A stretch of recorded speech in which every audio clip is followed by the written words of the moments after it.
Hello, everyone. My name is Julia. On behalf of Cambridge Assessment English and Cambridge University Press, I would like to welcome you to the second day of our online conference, Cambridge Back to School Conference. Welcome. Can you hear me? If yes, put a plus in the chat box, please.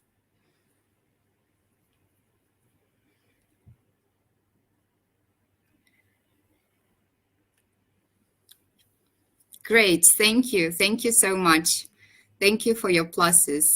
I see that people are joining us from different places.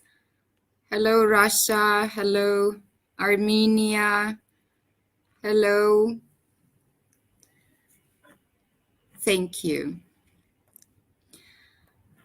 So I hope you are doing well and you had a great summer. Now it's time to get ready for the new academic year, and we have prepared some useful advice and activities for you for your return to class. No matter where you are or what your classroom looks like, we have the right support for you. We have everything you need to help you prepare and feel confident for your return to class. Whether you are teaching your classes online, blended, or face-to-face, we have a range of practical resources and tools for you. All our webinars provide you with information about our exams and cover different subjects, including effective teaching techniques and methods, tips to improve student engagement and professional development to help you develop your career. Each session is presented by a Cambridge professional. So welcome everyone to the second day of our Cambridge Back to School Conference. Before we start, I have some instructions for you, some recommendations. Please use Google Chrome or an official mobile app webinar. If you cannot hear the presenter or have some issues with the sound, with the slides, video, please refresh the webinar page or reconnect to your internet connection. Please be an active participant, provide feedback and ask questions. Just a reminder, please be sure to type your very special questions in the question box. This webinar will be recorded, and later the video will be added to our local YouTube channel, Cambridge Assessment English Russia. I'm sharing the link in the chat box. Just a second. Hello everyone. Hello Moscow, St. Petersburg. Welcome to this conference. So the link to our YouTube channel is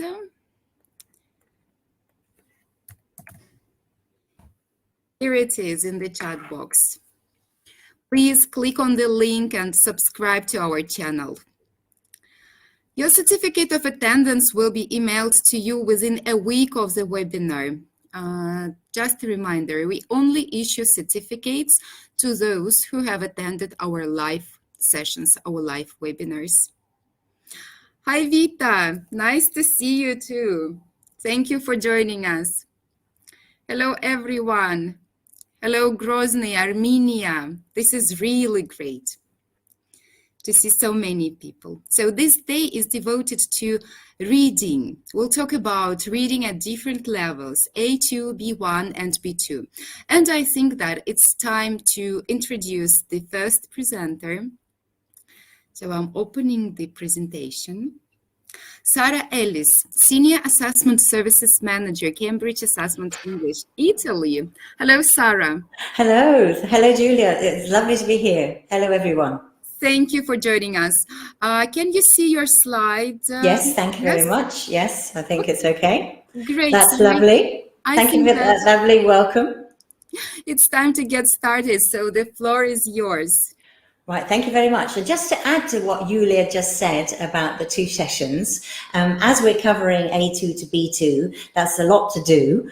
I'm going to generally focus more on the lower levels, but the activities I'm talking about and the methodology I'm talking about, of course, is useful also at B1, B2. And of course, in the second session, there'll be more of a focus on the higher levels. But as you will see, because there's a lot of consistency obviously across the levels, lots of things that we say about A2 are important for B1, are important for B2. So hopefully in the 2 sessions, you'll find something that is helpful for you.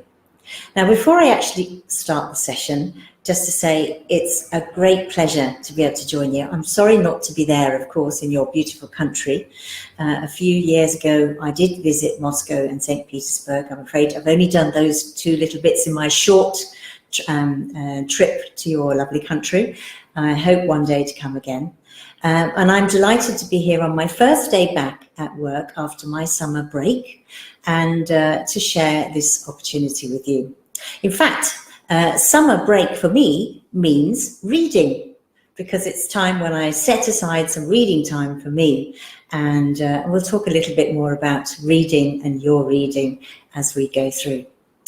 But I'd like to ask you in the chat box to start interacting with me by telling me on a scale of 1 to 10, 10 being fantastic, love it, couldn't do more, of what your students think about doing reading activities, either in class or outside. And it's a very generic question, and of course students are individuals, but generally if you had to put your student attitude towards reading and reading activities from 1 being to 10 being yes, I want some more, what would you put? Let's have a look in the chat.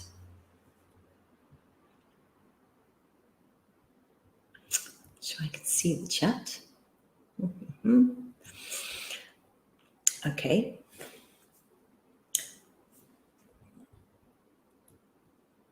Now I can see the chat. Okay, so that's quite good. 6 to 9. So some of your students like reading. Well, you're obviously doing a great job, and fantastic. And it's interesting how Irina mentions academic progress, and of course everything is influenced by whether you feel you're making progress. So really, that's the key of today: is helping students make that progress and feel that progression. And this time we're just going to be focusing on reading. So let's have a look what's on the menu. Okay, so we're going to have a little look at reading. I think at the beginning of the year, it's always a good idea to refresh for us as teachers, for also for our students to be kind of focusing on what they need to be doing this year. And it's a great opportunity to think what we can do and look at resources. We'll, of course, looking at what good readers do. We all want to be good readers. We want our students to learn from some of the strategies that good readers have. And obviously, by talking about that, showing them, hopefully we can give them more confidence and help them grow this academic year in particular, whatever level they are. We'll look at focusing on reading skills for exam preparation, but also for general development of reading competence across this academic year. We'll look at some materials, and I know that some of you will be in the session with George and Victoria yesterday, and they mentioned some of the resources that I will come back to today, which are fantastic for supporting reading work. So that's what we're going to do, and so let's get started. Now, let's start with the teacher. Some of you are very positive about your students' attitudes to reading, so maybe that's not so challenging for you. But let's think about some of the challenges that teachers have when it comes to reading, developing reading skills. Now, I'm going to show you some statements. As it's not completely interactive, I just have to let you read the statement, and I'd like you to put into the chat if you agree with them or not. So you just put, yeah, so let's do an example.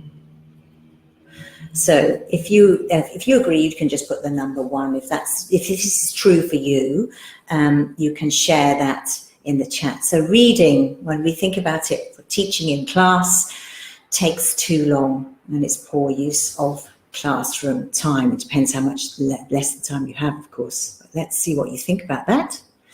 The second one, is it true for you, is the challenge of finding what to read and the materials. Is that a challenge for you? So if it's true for you, you can write number 2 in the chat. You can do more than one, of course. You might agree with more than one. And here we have the third one. I enjoy helping learners develop their reading skills. I'm suspecting that some of you with those high scores are doing exactly that. And the fourth one is, of course, it can be difficult, if not motivated, if they read in their own language. I mean, that's an interesting situation to be in. So is that true for you? Okay, what about the last one?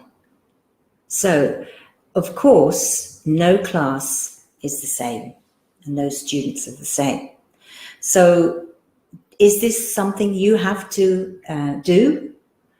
Because you have a big range of level ability in your class, you have to plan extra material for those fast finishers, or maybe you have some challenges with, perhaps you have students with dyslexia who have other challenges too. I haven't included it there, but that might be something that you have to face when you're thinking about reading. Okay, so number 4, haha, yes, universal challenge. I think it doesn't matter what language you speak, but getting young people to read, as many people say, is more challenging. So thank you for sharing that. That's great. Okay, I wish I could ask you to talk about it in pairs, but obviously I can't. Not today anyway. So let's have a look at, together, as it were, to kind of summarize some of those challenges for teachers. And I think maybe you agree that making time for reading in class time can be a particular challenge. Maybe you might feel a bit more reluctant to spend time in class on reading because maybe it seems less interesting or less effective than perhaps if you're practicing speaking, which feels a bit more active, a bit more dynamic. And I don't know about you, but as a young teacher, I found it very difficult that I couldn't obviously see what was happening when somebody was reading. So I was finding it difficult to monitor, how the class was doing in the activity unless they were filling in some kind of task, which is a lesson in itself, of course. And as you said, motivating those who don't want to read in their own language, well, probably they're reading something, and that's what we'll talk about that in a minute. And of course, if they are going to be facing exams or they're at school, some way we've got to find the key to finding a little bit of motivation to get them reading and feeling successful. Now, finding interesting texts, of course, I think is getting a little bit less difficult. There are materials on the internet, and of course I'll show you some of the free materials that Cambridge Assessment provides, and you will have seen some of that with George and Victoria yesterday, I'm aware of. And of course, thank goodness, course book writers are so much more aware of the importance of finding material, particularly reading texts, which can be engaging and have activities around them that stimulate that engagement. So I think let's look on the bright side that maybe we can turn reading into a really positive experience, because of course it integrates with other skills as well anyway. In terms of supporting a range of reading abilities, yes, I think again looking at your course book or looking at materials which allow you to have a different variety of tasks, again, will help with classroom management and obviously stimulate those faster students to keep being motivated. Now, from the learner's point of view, what do they say? Now, you gave me a rough idea of what you think about your students' attitudes to it, but here are some challenges that many students of different levels do express. And they come all together, so you see them all at once. But I think probably the biggest, most common comment that people say, of course, is understanding vocabulary. And the fear that they don't understand something can be overwhelming for many students, and trying to understand every word, and sorry, all the time, that should say all the time through the dot, Of course, especially as we get into B1, B2, we're getting that idiomatic language and the multi-word verbs, and they're looking at, okay, so if you're going to be more familiar with them, it's kind of, if you read more, you're going to get better vocabulary. If your vocabulary gets better, then you're going to feel more confident, etc., etc. So we need to talk about that and face those challenges. False friends, of course, you know what those are for your language, and I think it's good to look at those. And it's also very interesting to find out that some of those words are actually false friends. Looking at text structure and cohesive devices, let's start from those lower levels so that when we get to B2, and it's a really integral part of many activities and for writing, listening, as well as reading, then of course we've been building those steps along the way, and I think we can start at these lower levels, and reading can be so useful. It can be a model of language, writing, and of course reading skill itself, developing language, so very fruitful. Now, every year with a new class, I like to get them to think about reading and what it actually means and what do we do. I think many students who haven't had the opportunity perhaps to work with you may think there's only one way to read, and perhaps if they've studied another language in a different way, maybe they think that's you read this in the same way, and they're not aware of the flexibility that you need to show and the activeness that you need to have, the participation in reading that you need to bring to the activities. And how can you do that? So if we just think for a moment of today and what you've read, what you, not your students, what you've read today, how many different types of text have you read? If anybody feels like sharing in the chat, please do. What have you read? Have you read that WhatsApp to your friend on Facebook? I mean, there's lots of social media. Have you read the newspaper?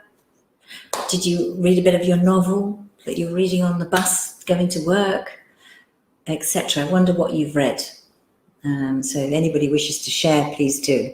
I'm kind of losing the chat, so let's see if I can catch up with the chat.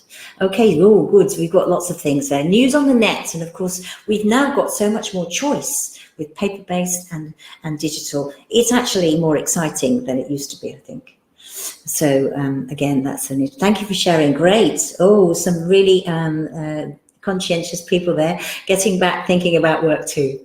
Oh, and the financial statements. Oh, it's after the summer. All those bills come. At least they do in Italy. Thank you for sharing. Okay, so then, of course, the next question is, how did you read it? Did you read it quickly? Did you read it carefully? I'm not going to ask you to answer that, but of course, it's that process of being aware of that flexibility that you just naturally do, whether you're reading in English or in your native language. As a teacher, you obviously do that. And of course, our students do it in their own language, but they're not so aware of it. So this is, for me, a big deal. So let's talk about that with them and think about slow reading. And some of you may have seen the book Slow and Fast, Fast and Slow. And of course, getting to understand approaches. And many people always want to read in the same way, in the slow, linear, careful, paying attention to every word factor. But of course, some of those things that you read today, you will have read them quickly. And of course, if you were just kind of looking to see what was in the newspaper, just having a quick look, is there anything you want to read? Or I really wanted to find out the results about that, or, you know, when is the concert, or etc., etc. So the idea of fast and slow reading and getting students to appreciate these different approaches, again, at the beginning of the academic year, it doesn't do anybody any harm. I don't think we can assume just because they've heard it before, they actually have necessarily taken it on board. And of course, what we're ultimately doing is those two key skills, skimming and scanning, are coming out of that fast reading, and we'll come back to that a little bit more afterwards. So, thinking a bit about a theory of what we do when we read, we also need to look at if we're going to be successful and help our students be successful, we do need to tell them, thank you, I love that, Galina. I absolutely agree, we need to tell them, and it's nothing to discuss with them, but I think that's probably, you've done a very good job. If you're at that situation, then get them to tell you rather than discuss. and it just shows that they know, and of course they're practicing their language skills as well. Now, a good reader will do these things. The first one is that wide range of things. They're not just reading the same thing, they're reading regularly. It's a bit like going to the gym. The more you go, the better you get at it. Having taken up walking during lockdown, I do feel a bit more energy, but it took time at the beginning and determination, and reading is the same. And of course, using different reading skills. I don't always do the same route when I go walking. And so sometimes it's up the hill, sometimes it's not. And of course, we do need to encourage them to not be afraid when they don't know the word. It's natural in your own language, and you just need to transfer that into your language learning. So if we think about the good reader, also what they do after they've read, and I think that's what's important, is that they reflect on the reading. It's just, it's not just forgotten about it, they think about it, think either about the content or what they did. And again, a diligent reader will perhaps record the vocabulary and then actively you reuse it and in language practice, and perhaps note that word again if they read something again. We know that you've got to see it 7 times before you actually really communicate it. I agree, Lily, that some of the things will depend on the task. It's not the same for everything, and of course that's what we need to talk about with our students, so that we will find this variation, and it's normal. Now, can you answer this big question for me? Do you think can teachers influence whether learners do these things that I've got listed on the screen? So in your opinion, can teachers influence learners to do these things? Sure, there's some positives there, great. Sometimes, yes. Realistic, possibly. Absolutely, yes. So we have the responsibility then, of course, of providing the opportunity, the time, the encouragement and the support that students, getting them to do it. If we're paying attention, then of course they're going to feel that nurture from you. We can use the type of material we choose in class, the type of activities we set for them to do, the encouragement and the interest that we show in what they read, and I don't mean just the stuff in their course book, is also important. To look at the space, share, perhaps establish some kind of reading group, depending on your situation, the age of your students, some kind of culture of reading in class, perhaps reading and doing a project, lots of opportunities, and I'm sure many of you are doing lots of things already. And of course, especially in exam-focused courses, the specific reading skills to do different tasks, highlighting strategies, and we'll look at some of those, and of course focusing on that recording of vocabulary and reusing it. So these are the things we can do, or make a real difference and give them confidence. We just have to kind of make that mental decision to find the energy at the beginning of the year to start off with this focus. Of course, if you're preparing for a Cambridge English qualification, and naturally you'll be accessing lots of different varieties of reading, text and types, and of course it's useful to get your students to be noting that as well.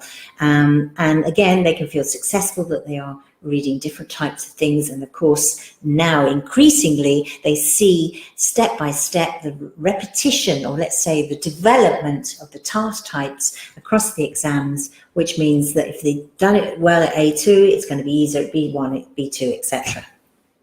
So let's think of those students developing their reading skills. Let's think of some practical things. And the first one for me is let's talk about reading, whether they like it or don't like it. It's very important. I think it's worth spending some time. Apart from anything else, it's also perhaps integrating with speaking or potentially with writing, talking about or doing some group work, depending again on the level of your students. Who reads, what do they read, or if you like, or good reading, or reading is good reading if they're reading, depending, the content. I agree, we don't want to encourage them to be reading negative things, but we want to be using positive things from social media, reading on a tablet, reading on, where do they read, when do they read, what time, day or night does it make? What types of topics? Now that's useful for you, because if you can get topics that are useful and maybe related to the exam, if you're doing exam preparation, you can show that you've heard that student's interest and you've included it in their work. What kind of films or TV do they watch as opposed to read? Is there a connection between what they read and the cinema? Lots of things that we can think about the topic, which might help them think about building good reading habits. Show them what you've read. I'll show you what I've read. I'm fanatic about storytelling at the moment, so I've read something about the magic of metaphor, a bit of a novel about a local bakery, and then I'm trying to read another one about storytelling. But get them to show you what they've read in their holiday, if it's appropriate. But again, maybe encourage them to have a reading library where they can share and exchange. Who knows, that may work for some people. The other thing, of course, is to develop these good habits, encouraging them to read in phrases, not always word for word, collecting vocabulary. They don't read even in Russian. Exactly, this is the challenge. So we kind of need to create this positivity of reading in English. It doesn't mean if they read in English and not in Russian, better for their English, but I do appreciate it does need some encouragement. This is why we need to find ways to engage them. And collecting words so they can also perhaps share that. Ask themselves, certainly at the higher levels, B2, does this make sense? Let's have a reading goal. There are some, you can actually use apps for, if you're reading books, you can actually check your, and reading doesn't mean only novels exactly. So it might be social media, it might be articles, it might be anything that you read, which is fine. And I think that's also an important message. It's not just about reading books, because that's what many students will say, ooh, don't want to read that. So next thing is to, of course, develop those reading skills, whatever level they're at. Important, of course, at A2. And I will give them very simple tasks which are not related to an exam, not related to their course book, to get them to stop very simply and think about the skill and obviously overtly discuss what they have to do and think about what they do. So what reading skills do you use when you read a timetable? Of course, it's pretty, when I haven't been traveling recently, so I'll not be reading a timetable, but for those people who do need to read a timetable, now they're going back to school, of course, they're scanning it exactly, they're looking for a time. Now, let's have a look at the newspaper, and I've got a little diagram to go with that one. The newspaper is interesting because, of course, that will change. You might skim for the main points, then you find something you're interested in, read for detail, predict what the text is going to be about. You see a headline, and then you scan. Now, get your students to tell you that. This is what I mean by the kind of task, so that they're seeing that it is normal not to always read in the same way, and that they appreciate it, and they can overtly say what it is. How do you read a poem? Now, you don't read a poem in the Cambridge English qualification at the moment, but you would obviously, your reading skills are there, so you read for pleasure, you read for detail, you might be analysing it for reading meaning. So all these kind of things in everyday life, and we come back to that definition. Now, I extended that definition into careful reading and fast reading. And of course, this is where we can talk to students about when they're doing activities for school. And particularly careful reading as you get to B1, C1. You've got to do supporting ideas, supporting detail, but you may also be using all these skills at all the levels. Now, I thought it was worth mentioning search reading, so skimming and scanning. Now, search reading is scanning if you like, but scanning is tends to be for perhaps a detail, whereas if you want to extend that into search reading, it's for a particular meaning rather than a particular word. So it is a kind of scanning, but it's more meaning, and so it's a little bit more challenging. So if we look at this, and I'm going to challenge you to do it fast. This is a part of an activity. All you have to do is identify what reading skill you need to do it. You can write it in the chat. I'm sure you can do it really fast. This is for students, but this is the kind of thing I get them to do. Okay. So this, of course, is... It's covered my screen up, I can't see it. Okay, so you can see here. What about the next one? And we can see the type. Thank you. Exactly. Now this is a different kind of a skill. Now, interestingly, here we're looking a little bit more detail for a particular meaning, feeling satisfaction that her determination resulted. So there's a little bit more detail there. That's what I mean by search reading. This one, of course, is very simple. And of course, it won't click for me. There we go. Skimming, of course. And the last one, I've already given you the answer. So again, getting them to look at these different, identifying them, and you can see it's away from the course book.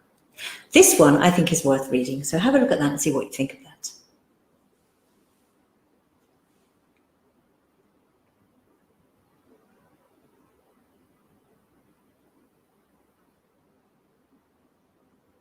Yes, I love this. If you haven't seen it, but rather than the content, it's the process.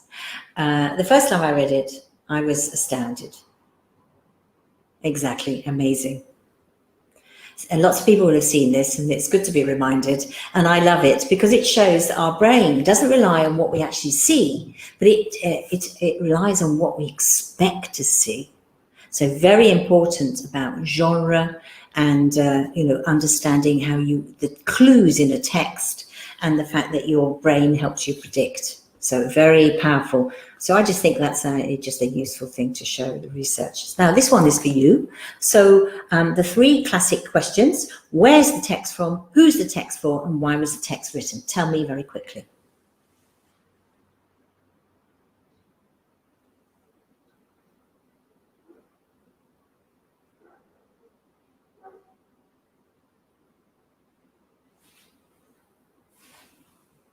Perfect. You are brilliant. Fantastic, really fast. Super. Exactly. It's for teachers. It's from a teacher's guide. It's from the famous teacher's guide, one of the teacher's guides for reading, developing reading. This is what you get in the teacher's guide.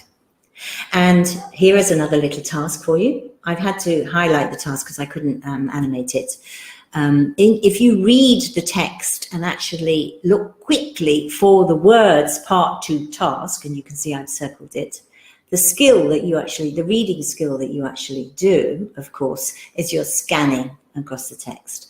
But I'm just highlighting the fact that the guides themselves, apart from offering you these top tips, which are super, and they're slightly different for each level, and the levels of the guides are from A2 to C2, so absolutely fantastic. And you can see that it also gives you some top tips, practical ones. That one we saw before was A2. These top tips are actually from from B2, slightly different. But again, the emphasis in the guides is making sure that you're exploring the sub-skills with your students, using these activities that are provided in the guides, and making sure that your students are really well equipped and confident in approaching reading tasks. These are 3 of the guides. There are 5. They're all free. I think George and Victoria will have showed you these yesterday, or at least one of them. And you can download them from the website, and we'll make sure that you get the information where you can find them. And you can also, you'll be pleased to know that they're full. They're really new. They're absolutely fantastic. They're part of a new group of guides. If you didn't see the session yesterday, there are also ones for writing and listening, and speaking is coming soon. And these particular ones really take you through what reading is about, the skills you need for Cembrige's qualifications. You've got activities for each part of the test for whichever exam you're interested in. It shows you where to get the material, how to download it. It's all there, and it's free, and it's really helpful. They've got some super activities. They've got activities that help you to be familiarize your students with the tasks, or let's say refresh. if you've already had the same group before. Super if you're getting ready for the exam soon, and if you're not, it's a great way to start to make sure that they've got the right foundation now at the beginning of the year for whatever level. You'll keep finding insights into reading skills, exploring these sub-skills, the why, the where, and the when, the why, when, why, and how of reading for each of the tasks. And of course, the tasks are carefully designed. Make sure that your students are being tested on a range of skills. And those of you who are thinking ahead to PISA 2025, when there'll be English tested, of course, the skills that your students are developing here and will for 2025 will be absolutely perfect for the reading part of PISA English 2025. Now, I've just got time to show you a few activities. Now, I've chosen to stay at the low level, as I said, but some of the tasks, as we see, are aligned across the CFR levels, exactly the same task, and just with slightly more, the difficulty level increases. So what I say is relevant also for the other levels. So, of course, we've got getting the students to really be aware of the context of the text, and these questions that we can keep asking our students to do for activity 1, whether that's A2 key or B1 preliminary for schools, because they're the same activity fundamentally. Of course, we're looking to understand various kinds of short text, whether that's A2 or and of course, that's where looking at the context, looking at the clues, appreciating how world knowledge and looking at that the visual aspect of what you read is so important, but students need to be told, somebody said earlier. Now, there's a super task familiarization task for each part of the test for all of them, and here we have a super a way of really approaching this exam task, apart from the skills that it actually does. We have the question, we have the text on the left. This is just one example, of course, and we look at the text for students. So if you just have a look, what kind of text is it? It's a notice, of course, in a school for information about books. And of course, we want students to tell you what they have to do. And of course, that they need to be looking for the same information, but they will not necessarily be using the same words. So understanding they're looking at synonyms, they're not word spotting right from this early stage, looking perhaps for paraphrases as we go up to 11. We've got some answers in there, thank you very much. Now, very importantly, is we've actually got a range already, and it's important to say that with working with our students, we need to, yes, the right answer is important, but equally it's important to look at which ones are incorrect and the reason why. Because there's always going to be that student who got it wrong and doesn't want to ask you, I don't really understand why I got the wrong answer. So it is actually good practice, and it's helpful in terms of skills, is looking also at why it was wrong. So if we look at A, is it right or wrong? And from the chat, I think you all think it's wrong. Fair enough. And of course, we would get them to say, why? Because they only have to pay if they lose their book, etc. B, incorrect. Why? Because there's no mention of a change of textbook, etc. And then, of course, the answer is yes. And of course, you will only have to pay for it if you lose it. So, exploring it's not just getting the answer finished, done. No, it isn't. It's also exploiting that text fully and utterly. And again, you've got, sorry, went the wrong way. You've got material in the guides like this, which give you a taste of the task, which is particularly useful as you get to the higher levels where it takes a longer time to do the task, but you can talk about the technique. is very, very important. So here we have activity 1 for key for schools, but it could also be for B1, and you can see how detailed it is. It's looking at skimming and scanning. It shows you click on the handout, you can download the handout, fantastic, and it takes you through. It's like a teacher's book, but it really is focused on skills with active tasks, really interesting. And as we just did, we looked at the rubric and we've looked at the options, and that's really what we've just done. So also looking at language focused activities at A2, it's more restricted, but it's equally important. And I think we're setting the foundation for approaches later.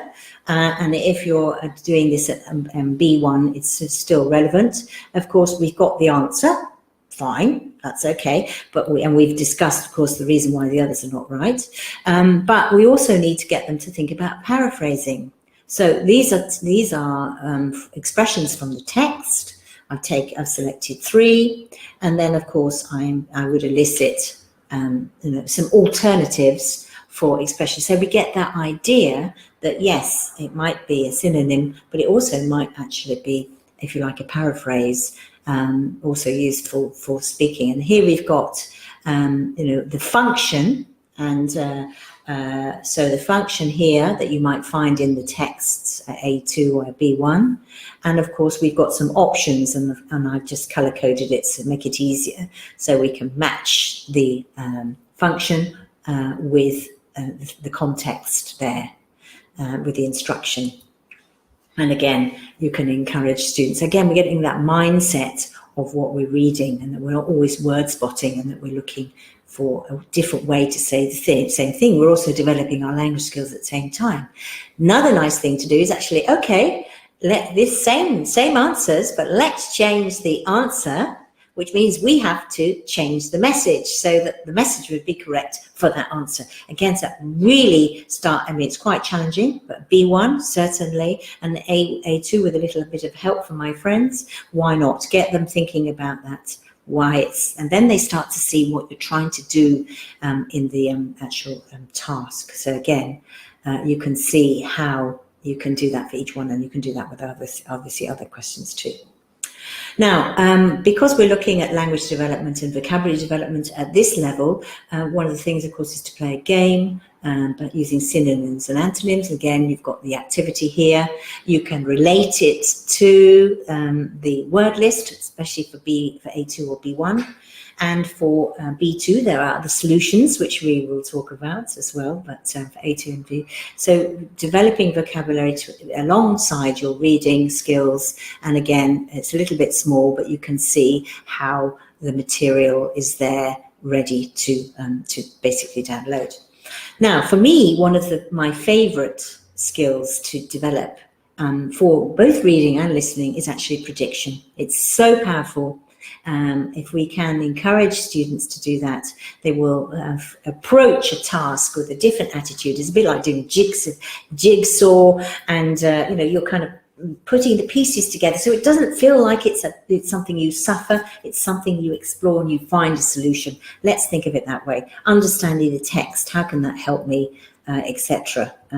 So another thing I love to do is think of the topic around the text. So even before we go any near the text, we look at some pictures, we talk about this. Can you guess what the topic is in here? We're looking at those pictures. What's the topic? Don't worry if you get it right. Thank you. Oh, fantastic. Brilliant. Hobbies, school, etc. Exactly. It doesn't matter if it's not answered. As you said, there's no correct answer to this. But it is interesting that you didn't mention the topic I was hoping you would. So that's the choice of the pictures there. But that's not the point of it. Of course, we've also got some language development around the topic. We start thinking about school. This is the reason I chose this, of course, is that we go back to school. If you happen to have an A2 group, then here we have a multiple choice for part 3 with the topic of starting a new school. I mean, it seems a kind of idea, but you know what I mean in that point of view. So trying to engage, and I've just obviously provided the text and the answers. You can download all this for free. They're in the sample materials. Then, of course, yeah, we've got the topic, but I want my students to focus on the skill, the fact that they're going to look at a text. I don't want them to go into the question straight away. I want them to have an idea about what the text is and not to feel that that is a problem. Why does she want me to read the text before I look at the answers? Because it will help you to do it better. So, and again, you can see here, the student will have to decide which of these are correct for a definition of skimming. And of course, not all of them are, but and then it gets them to reflect when they skim in their own language. So let's have a look at the next one. So we've got key for schools. Which part should we look at first? So again, thinking and not assuming that a student knows how to approach a task. Now, Cambridge has obviously designed the question papers in such a way that they're side by side where possible. And there's a reason also whether they put the questions first or the text first. So it's very important that the students become aware that there is a reason whether they look at A first or B first. And of course, in this text, we're going to look at B first. So we're going to look at the questions to have an idea, but not in great detail. We're going to kind of have a look at the question, not the answers. It's too much detail. I can't remember that. It's not a memory test. It's so that I have some idea about the text before I start looking at it and looking at. So this idea of covering up the text with bits of, post-its, of course, is technique and something that unless we get our students doing it, they're not going to do that on their own. Taking them through the puzzle, leading them through so that they can begin to see, okay, how can I approach this? So what's the question word? So what's the key word in this question? And here we have the answer. Exactly, you've given me the answer because you're quick. But if we think of that, how do we get to the answer of the puzzle? I have to look at the text. You did it so quickly. Of course you did, naturally. And it's just showing them how, where do I go? Focus on this paragraph, not on the others. You found the word. Be careful, it's not in other paragraphs too, because again, we've got that's A2, this is less of a problem, but B2, we need to be a bit careful. Then we start exploring, looking at the wording in the question, recognizing it. So, what does she spell? Her new school. Some were quite new to me. So we've got the answer. But how did we get around the other problems? So we've got words which can mislead us. So we've got learning about distractors. And of course, then going back to that correct answer. So showing them and talking about taking it through. Now, part 4 in the key reading, multiple choice, of course, you've got this in A2, B1, B2, C1, C2. This task is relatively new at this level, but it's fundamentally important that they start to think of it a bit like crossing the road. So they get to the road and they look this way and they look this way before they cross the road. And in a way, that's what you're going to help them do with when they're looking at a close and when they've got options. Of course, they need to have a general understanding of the text and then look at this. And so thinking about that, when you get to the road, what do you do?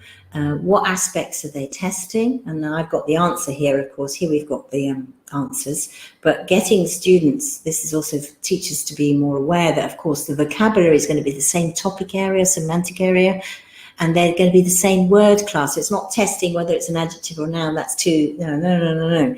You actually have to recognize that it's a word class. It's a topic area. And it could be grammatically fill the gap, or it could be a difference in meaning as well. So there are lots of things that we need to make students aware of rather than they feel unguided. So that vocabulary development is essential. Here is an example where we have from the options, we have 3 words. So let's have a look at those 3 words. You could ask your students to create a very short activity, certainly at B2, B1, B2, using a dictionary around the word. You can see how here. So can you decide where your words would go? Way 1, 2, 3. So where would you put them?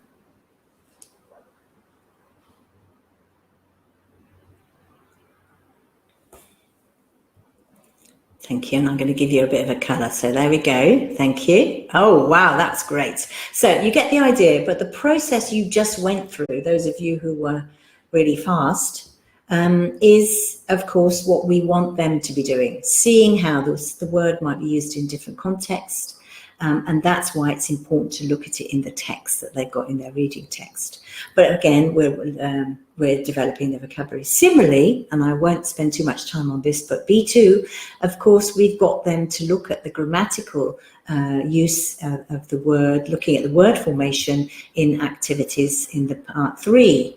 The classic, and for me, I just love my post-it. I cover it up, say, look at the text, tell me about the text. They start mentally already looking at those gaps. If they don't go straight for the answer, that can often make it worse. So then we can look at the words and make the word formation. Of course, we need to do that vocabulary development, and these are one of the things I love them, get them to do. Choose a word, create some questions for their peers, and then of course, they have to. So what have these people been involved in? You know, obviously, etc., etc. So obviously, you've got the answer key there, but great way to. And when I was saying about A2 and B1 having a word list, for B2 upwards, of course, we can use English Vocabulary Profile online, and you can choose B2 either topic-based or you can actually choose a word. There are posters at B2. I think you saw posters at A2 and B1 yesterday. These are all free, downloadable, with obviously lots of activities, not just for reading, but also vocabulary development around the topic area, which will help them when they read about the topics. So typical that we saw there about the environment at B2. Again, you've got those 3 topics to download, and again, you'll be able to find those on the website with worksheets, etc. The last part of A2, part 5, again, is a task you find at B2, B1, B2, C1, C2. Of course, is an open close. Again, the task familiarization. Here it's not so difficult, but when you get to B2, you can just see a little bit of it. It allows you to talk about technique, what's expected, get them to tell you how do they work. And of course, we're looking at testing mainly grammatical words in this part. And of course, we can see how it's important, again, to think of that think of the zebra crossing, look left, look right, or look right, look left, depending on which country you're in, and get the idea that they do need to get the overview. I think it's important to look at linkers and connectors and how that works, and understanding that at A2 is a little bit more challenging, very important at B1 and B2, and again, showing them, helping them, guiding them to see what those words are. So again, we can take them through the process of giving them options so that they can start to kind of process it. What parts of this, like how can you substitute? Which of these 3 can substitute word, the students and them? Of course, only in this case, them. But we take them through it. So in the last 10 minutes, I just want to look at a couple of ideas and some resources, thinking about making reading tasks more interesting, apart from our own enthusiasm and getting reading to be thought of as something positive and helpful. We can also encourage students to work together in group activities. Reading should be silent. It's not about reading aloud. That's a different skill. When we're talking about reading skill, we're talking about the processing rather than the pronunciation, etc. Different thing. But you might tell a story, you might read a story. But why not do some jigsaw reading, cutting up a text, simple thing. But in the guides, you'll find some nice guidance. This is actually for B1, where we're looking at where you've taken out the sentence from the text. And of course, when you're at B2, C1, you're taking out bits of the text. Again, by doing this kind of task, it's an opportunity to look at cohesion, look at cohesive devices, look at linkers as we bring the text back together.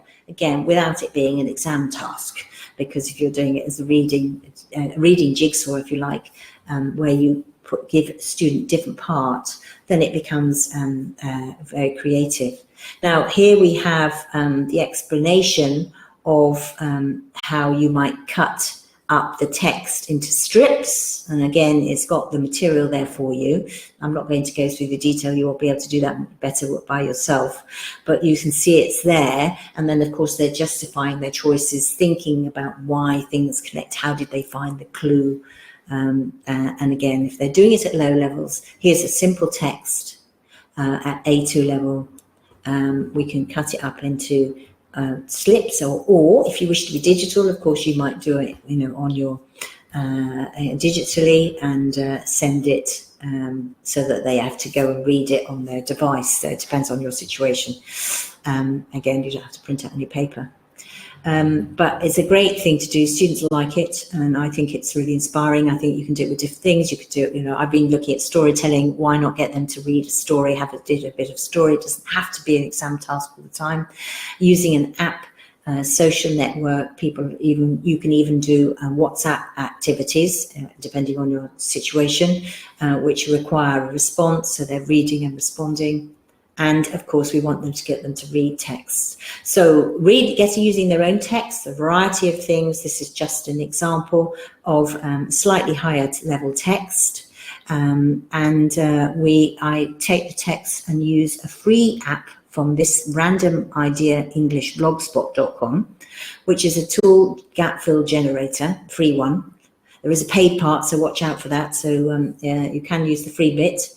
And this allows you to make gaps manually or automatically, and you can see the detail here. Again, I won't stay on it too much, but you can create your own closed tests, or your students can create them using suitable text, which can be quite motivating, gets them to think about what words they're taking out. Perhaps they're looking at prepositions, looking at the articles, or here you can see there's a topic of unhealthy food, and we have got the option of showing the words or not showing the words. So very, it's quite creative, and it involves them. Now, yesterday, some of you will have seen Read and Improve. This is a Cambridge product. Read and Improve. It's a little bit difficult to find, so it's important that you get the QR code, because it's still in research, but it's fabulous. It's using artificial intelligence. As you can see, you can choose the level you're interested in. And it will give you texts from the internet of today. Now, I didn't put the one from today because it was too depressing. However, you can choose the day and the level, and it will give you different texts to read at that level, which is wonderful. And allows you or the students to do some work on it. It allows you to look at the vocabulary. You can click in on the word that you're interested in, so they can do some vocabulary development. They might do a summary for you of the text, depending on what level. You explore a word cloud, but super way of doing reading in a slightly different way. Last thing to say in this rather Gallup session here is, I do think if you can, get reading as an integrated skills approach, perhaps thinking about what you can do before you're reading, so thinking about pictures, talking about the context, of course, while reading tasks, and if there's some kind of follow-up that might integrate with another skill, they might read something and then write something, or read something and then tell something, etc., etc. Is there an opportunity for that, depending on what you're reading? I appreciate you can't do it for everything, but there will be some texts which lend themselves for it. So the top tips for reading success. I will let you read that quickly as I have a few minutes left.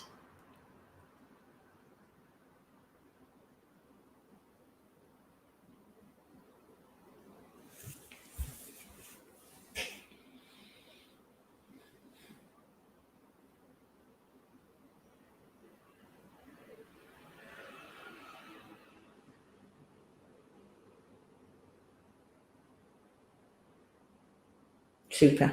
Thank you for sharing. I do appreciate it. Helps me know where you are. Fantastic. Brilliant. And of course, you're reading to do the task. So that's also interesting as a task. So there is the full answer, as it were. And again, you'll find this text in the guide for teachers. It's in each guide, actually. I've taken it from the guide. So if you're looking for resources, you will have seen some of these yesterday. So if you go to our website, Cambridge, also to the Russian website, so maybe Yulia wishes to write something in the chat about that too, you will find activities for teachers, and this is where you'll find the reading guide. So you choose the level. It's a teacher guide, and then of course you'll find teacher guide. You'll see this B2, this whatever level you're interested in. You need to put in the level. It's easier to find it, and you'll find reading, writing, listening guides as well, and much more. So that's what you'll find. So look out for the purple covers, and they're orange when you get to higher levels. And there's lots of information in there as well, for taking you to other resources and to the handbooks. And there's also research. So if you're interested in understanding a little bit more about Read and Improve, which is still a research project, etc., and as well as activities and classroom activities for your new school year. And I wish you well, and I hope that your students will be inspired to read more this year, to develop their vocabulary, enjoy reading, and have the benefit of that pleasure of using their English in a variety of ways. And thank you very much for having me. I don't know if there are any questions, Yulia, or if that's, I think I've run out of time. Thank you very much.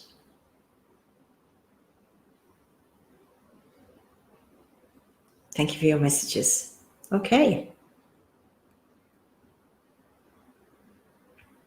Super. Well, I hope one day to see you.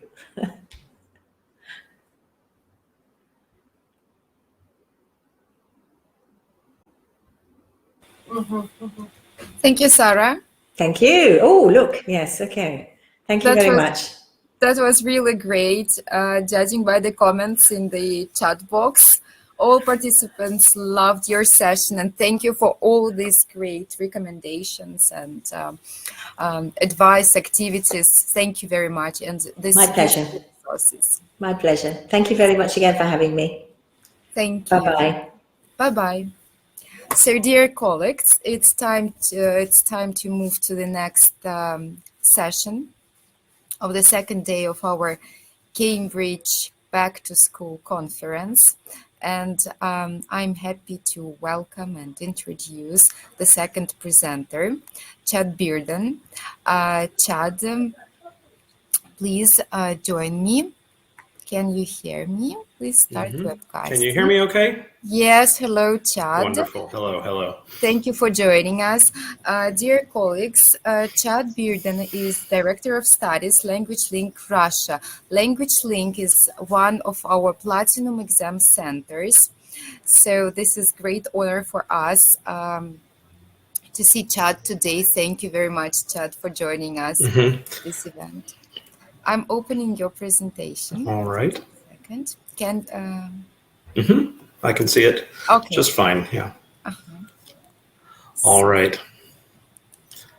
Okay. Well, thank you very much. Hello, everyone. First of all, I'm not a director of studies. I'm an assistant director of studies. If my boss heard everyone calling me director, he may think I'm trying to get a larger salary. So just to be clear. Also, I wish I had a cooler, like a bookshelf or something behind me. So I looked a little bit more impressive. I will talk to my boss about getting me some better visuals. So when I do these presentations, I look a little more impressive. So we are here today to talk a little bit about B1 preliminary and B2 first exams. A lot of what I'll talk about today, I guess, you've heard, it'll be a little bit of an echo of what we just heard from Sarah. I like the way the Cambridge exams are designed as they move up from level to level, so that you see very, very similar themes and strategies and ideas as the students progress in their level and as the tests become a little bit more complicated.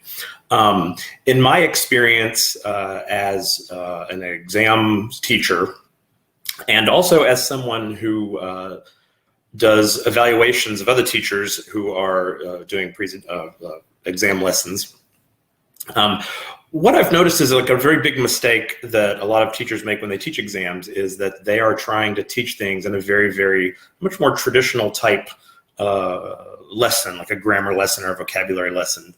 And students aren't always satisfied with that when their goal isn't necessarily to improve their language, but it's to develop specific strategies to actually help them on the test. Now, at the lower levels, like we were just talking about, like A1, A2, of course, these are going to be younger students, and they basically show up and do whatever you tell them to do. They're pretty excited to do any activities that you give to them.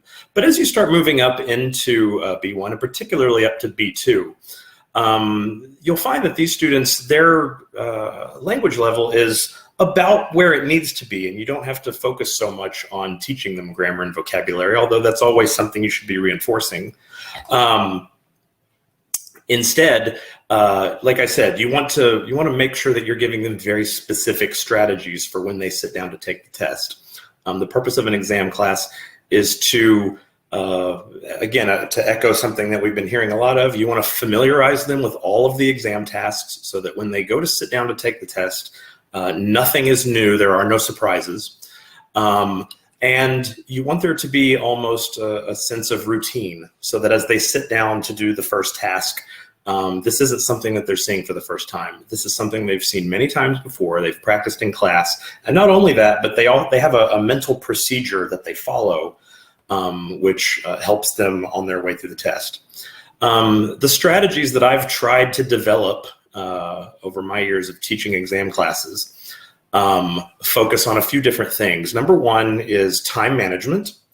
A lot of the activities and tasks that we ask students to do are not things that are difficult tasks in and of themselves. If you sat a B2 level student down to do a B2 first exam task, if you gave them enough time, they could go through it very carefully and they could, perhaps score quite highly.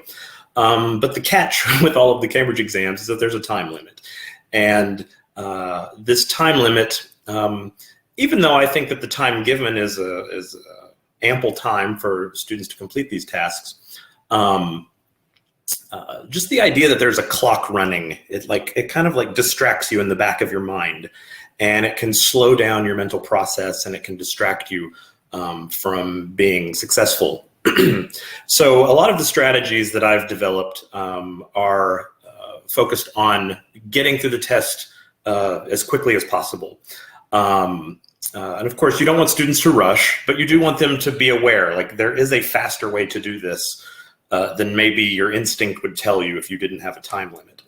The other set of strategies are focused on this idea that Cambridge is tricky. They design a lot of these tasks specifically to punish lazy readers. We're going to be focusing on reading today, reading and use of English tasks, although this does apply to listening as well. Public schools, whether it's where I grew up in America or for my Russian students or probably many countries around the world, public schools kind of train us to be lazy readers. We tend to have an instinct to look for keywords, to not read things carefully and just try to identify a key word or a key phrase. And then, once I see that key phrase, that's the answer. I remember I got through a lot of biology tests back in high school that way without really learning very much, but because I was just a good test taker. And what did that mean back in high school? That meant I was good at identifying keywords and finding correct answers really quickly. But I used a lot of shortcuts, mental shortcuts. And Cambridge exams are designed to punish students who rely on mental shortcuts. So some of my strategies revolve around being able to identify the traps that are built into the test. Again, a phrase that came up a lot in the previous session, was this idea of like paraphrasing. We want our students to understand that they're not looking for words. We're not looking for keywords. We're looking for key ideas, which is a phrase that I teach my students quite a bit. So time management and avoiding distractions and traps. Those are a lot of the strategies that we want to make sure the students have. So we'll start off then by talking about the B1 preliminary test. Yeah, this is the age where, you know, the age and language level of the students is getting up to a point where they can do some slightly more sophisticated things than they could before. There are 6 tasks on the reading and use of English test. They've got 45 minutes, which sounds like a long time. Unless you are a nervous exam taker, then 45 minutes doesn't seem like nearly enough sometimes. There are a variety of exam tasks, 32 total marks, and this part of this, the reading and use of English is 25% of the overall mark. Now, what a B1 reader should be able to do, understand routine information, and articles, understand factual articles in newspapers. And again, I could read all of this to you, but you know, you can see all that. You know what your B1 students should be capable of. You know, they need to, their language level needs to be at B1. That's pretty much it. So instead of reading everything word for word, we can kind of move past that. The texts for B1, where do they come from? What do they look like? This can kind of inform the types of practice tasks that you maybe design in the classroom. Again, this isn't good for this isn't necessarily useful to a student for strategy, but it is useful to you as a teacher as you prepare practice activities. So notices and signs, packaging information, newspapers and magazines, brochures, websites, like encyclopedia entries, nonfiction articles, emails, cards, texts, that sort of stuff. So you want to, one of the things I try to encourage our language link teachers to do is to, like, whenever you're preparing practice activities, make sure your practice activity is on model. Make sure that, you know, you're not spending I wouldn't say wasting the student's time, but it's not always the most effective use of time when you are sort of practicing the skills outside of the context of the actual exam. You want to try to make sure that all activities that you do in class are sort of modeled after the actual exam, because again, we want to familiarize our students with these tasks, and we want it to become routine for them. Let's see. So anyhow, on to the specific exam tasks. So we've got here reading part 1. And, you know, as we get into the, you know, like the higher levels, the type of text that they'll be reading become more difficult. This is kind of pretty straightforward and pretty simple. They're just going to get 5 short texts, and each text is going to be some kind of, like I said, it's like a packaging, an email, signage, things like that. And for each picture, they'll have a single question, 3 choices, and each one is worth 1 point. One of the strategies that helps students avoid distractions, and this is a recurring theme that will come up a lot in my class, which I'll mention many, many times today. And that's the idea of not reading the answer selections until you're ready to start choosing an answer. What do I mean by that? On number 1, for example, actually, I guess I think I may have a closer example there. There we go. So on this one, it says, we've got this text. It says, free copies of advertisements on the board are available from the Career Center. So instead of looking at my answer choices, A, B, and C, I want my students to go ahead and begin this process of paraphrasing and predicting. In this case, what I want them to do is, in their own mind, in their own words, I want them to be able to repeat back to me, or repeat back to themselves during the test, what exactly does this sign say? What is it saying? Put it in your own words. And once they have gone through that process of paraphrasing it into their own words, then they go and look at the answer choices, and they try to find the answer choice that best matches the idea of their paraphrase. And so what you're doing is you're getting the students to focus on paraphrasing, which is a very, very valuable skill throughout all of the Cambridge exams. And they are much, much less likely to get distracted by the keyword distractors in the 3 answers. And so I want them to look at the specific language in the answers only as a way to verify what they think the answer is from the prediction stage. And so that's the type of thing that you can do on reading part 1. Let's see. On the reading part 2 task, again, we've got a lot of text here. And one of the things that students will very often do is, and which I actually see them encouraged to do sometimes by course books, is they will read through like all of this text. And that's a lot of text, and it's a lot of stuff to look through without any purpose. We always, we all know the 5 stages of a reading lesson. And we know that, gist reading comes before detail reading. But here, I don't want my students to go through and read everything for gist and kind of get the basic idea and then go back and only then start the process of trying to find the correct answer.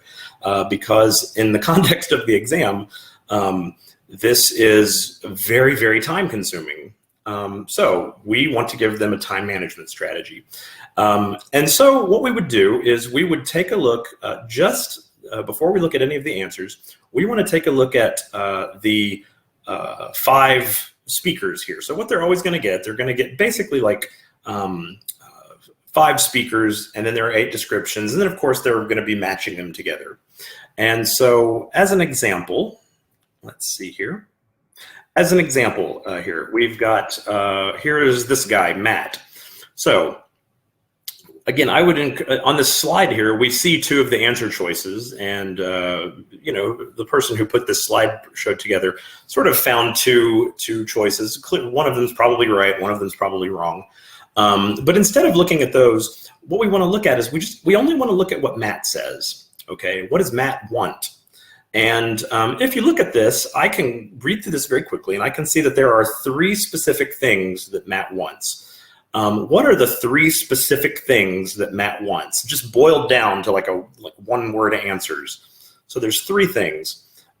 He wants a market where he can get something to wear at reasonable prices. So he wants cheap clothes. That's 1. He wants something hot to eat. Okay, that's 2. Food, hot food. Maybe a 2-word answer. And number 3, he's also keen on music and likes finding rare recordings by different bands. So number 3, he wants like interesting music. Okay, those are my paraphrases of the 3 things that Matt wants. And as I start now, I'm going to start reading through some of the answers. I'm going to try to find the answer that mentions all 3 of those things. So if we look at answer E, we can see it's Oldford Lane, situated in the historic city center. You'll find a wide range of jewelry and clothes. So he doesn't say anything about jewelry, which is to me a little red flag, but it does say something about clothes. Okay, so clothes right now, we've checked off one of our things.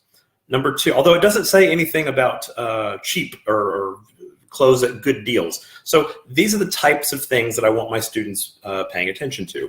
The second thing, arrive early to avoid disappointment. Bargains are found in the morning. Okay, there's bargains, so we do. Cheap clothes, we found number 1. And the stalls pack up after lunch. Now, this is where Cambridge gets tricky because Matt wants food, and now in this answer, it mentions lunch. But what's the context of lunch being mentioned? It says the stalls pack up after lunch. It doesn't say anything about going and getting food. Lunch is being used as a reference point of time. And I want my students to notice that. When they see a food word, something that maybe paraphrases with hot food, look at the context. Is it actually talking about him being able to get food? And in this case, no, it's not. So we didn't check our second box there. If the weather's good, enjoy watching the world go by, although it gets very busy in the tourist season. So it doesn't say anything about music. So even though E sort of checks one of the boxes, it doesn't check the other 2. And so I feel pretty comfortable moving past E and moving over to G. And as we just saw a comment there in the chat from Irina, she says, ask my students to underline the sentences in the text that justify their answers. Exactly. That's exactly what my students would be doing. They'd be circling, underlining, I don't usually let them use highlighters because they're really not, they probably won't be using highlighters on the actual test. But yes, we want them drawing direct lines between the correct answer and what Matt wants. If we look at G, Teddingley Market, situated under the historic city walls. In this busy market, you'll find a huge selection of great value, new and secondhand clothes. There's box 1. There are also stalls offering unusual albums by international singers. That checks box 3. Our world food area allows you to taste food from abroad, cooked in front of you. So not only does it mention food, it even mentions it being cooked. That checks box 2. We have all 3 of our answers checked. So I feel pretty confident now that G is my answer. Now, this is the part that can be a little time consuming, but it's still important. As they continue through the other speakers, the other people, they should still be always in the back of their mind, always be prepared to change their answer if they find a better answer. It doesn't look like, it looks like G is a pretty good answer, so I can't imagine there would be a better answer. But as they read through some of the other options, as they're trying to find the answers for the other speakers, be prepared to change your answer. And if you do end up with 2 answers that seem correct, start asking yourself, like, what specifically is different between these 2 answers? Another common theme is this idea of we use this when we talk about pronunciation, but I find that applies in many situations. This idea of minimal pairs, trying to understand something by comparing it directly to something else that's very similar. And so usually students can narrow things down to 2 or 3 possible answers. And the final step of finding the correct answer is always asking yourself, how are these things different? In this case, E and G, how are they different? They both mention clothes, but only G mentions the other 2 items. So by going through and identifying first what Matt wants, the specific things, there are 3 things we can identify. That is step 1. Step 2 is now find those 3 things and only those 3 things in the correct answer. And here you can see the full task. There is a lot of stuff for the students to look through. There's a lot of information there. But as they, like here is Matt, he's number 7, but they would start with number 6. As they're looking for the answer for number 6, they're going to slowly skim through and they're going to see if they can find the correct answer. Once they find it, they've already looked through probably a few of the answers. So that information is now in their head, sort of as a gist reading. And then we move on to Matt. And again, they're going to skim through some they've already looked at. They're probably going to maybe skim over the answer that they know is correct. Then they're going to skim through the rest. And by the time they get to number 10, they will have actually skimmed over almost all of the texts probably. And each time they skim, they are going to grow, their confidence level will grow that they've got the correct answers. Okay, so that would be part 2.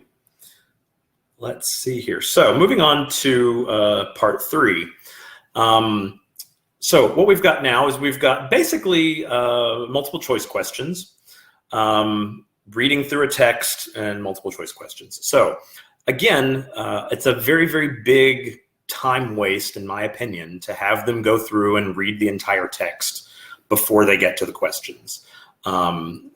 Again, in a regular English class, if we're trying to help them develop their reading skills, then absolutely doing it, like reading for gist is vital to helping a student develop their reading skills. But in an exam class, we're not necessarily trying to help them develop their reading skills. We're trying to help them develop their exam skills. So instead of reading the text first, we look first at the questions. And just as we mentioned earlier, we start off by not looking at the answers at all. As a matter of fact, my students sometimes think it's kind of silly for us to read the question and make a prediction about the answer before we've read the text at all. If we look at a specific example here, now clearly that text was much too small for you to have read a moment ago, and you didn't have enough time probably. So when we look at question 14 here, we have no context. We have no real way to answer this. So the question says, how does Peter feel about cycling now? All I know from reading this question is there's a guy named Peter, and he has some opinion about cycling. So is my prediction going to be a well-informed prediction? Is it going to be an accurate prediction? No, it's definitely not well-informed, and therefore there's a very high chance that it will not be accurate. But that's okay, because I can make a prediction about how somebody might feel about cycling. Maybe Peter, it says how he feels about it now, which means like maybe in the past he had some different feeling about cycling and he's changed his mind. So I'm sort of building a model of what I think might be the correct answer. Like maybe in the past he loved cycling, but now he doesn't like cycling as much because it hurts his knees. That's my prediction. And I don't look at any of the answers. Instead, now I go back to the text. And again, this text is much too small for you to read. But you can see question number 14, how does Peter feel about cycling now? These questions are, they kind of are listed in the same order in which the answers appear in the text. So I'd actually start with number 11. Peter enjoys mountain biking because, again, what's my prediction? He enjoys mountain biking because he loves the beautiful scenery. That's my prediction. Then I start skimming and I start looking for Peter's name. And when I find some kind of keyword, the keyword doesn't tell me the answer, but it tells me where to stop and slow down and look for the answer. So I'm looking for something about Peter and mountain biking. And when I find the answer, and the answer has something to do about his, like maybe his health, and it helps him with his cardiovascular health. I don't know. What I've done is I have changed this from a multiple choice question into a true-false question. My prediction is now a true-false sentence. Peter enjoys mountain biking because he loves nature and loves the scenery. And what I'm doing now is I'm checking to see if my prediction was true or false.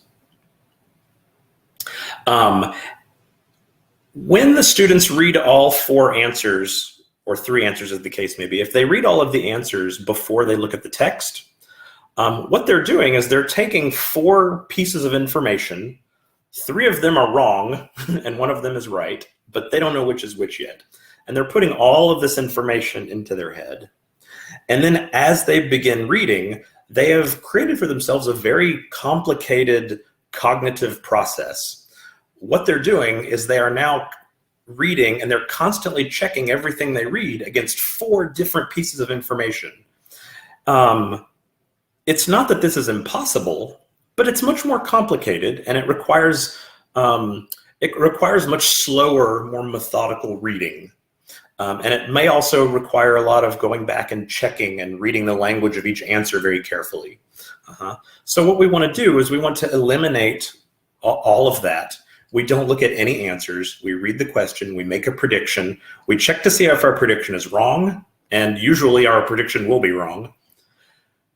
And once we find the, when in any true-false task, whenever the sentence is false, we very often ask our students, okay, rewrite the sentence so it's true. They do the same thing now. Rewrite your prediction so that it's true. And what they're doing is they're going to be paraphrasing a little bit. They're going to sort of rewrite it in their own language. I don't want them to just read a sentence. I want them to paraphrase it in their own mind. And now they've got the key idea. And once they've got the key idea, now they go back and they look at the answers A, B, C, and D, and they see which one of these answers is the best paraphrase of what they already know now is the correct answer. And they are, it's not that our students are perfect. It's not that they're going to get it right every time. None of these strategies are silver bullets that guarantee the correct answer. But what it does is it reduces the chances that they're going to get distracted by a keyword because they didn't look at the keywords first. So it's a time saver because they have to read a lot less. They have to read less methodically. and they're able to avoid getting distracted by keywords. And once they found the answer to number 11, then they move on to question 12 and repeat. And as they make their prediction, and when they go back to check their prediction, they know they've already read over paragraph 1 maybe, so now they can go on to paragraph 2 because the questions are in the same order in which the answers appear in the text. Other important things to remember about this part of the test is that remind students that they don't really need to understand every single vocabulary word. I have some students who get caught up when they come across a word that they don't know. And so that's another very important thing to teach them. Like if you're reading, when you are reading for gist, when you're skimming through, checking your prediction, you may come across a word that you don't know, but see if you can understand the basic idea of what's going on. Very often that's enough. The question comes up, is it really time saving? I would say yes, because it prevents the students from reading the text first, then reading the questions, then reading all the answers, then going back and reading the text again to look for the answers. The strategy that I present is one that sort of cuts out a lot of the unnecessary reading, and it combines all of the different tasks into like reading at once to accomplish multiple tasks.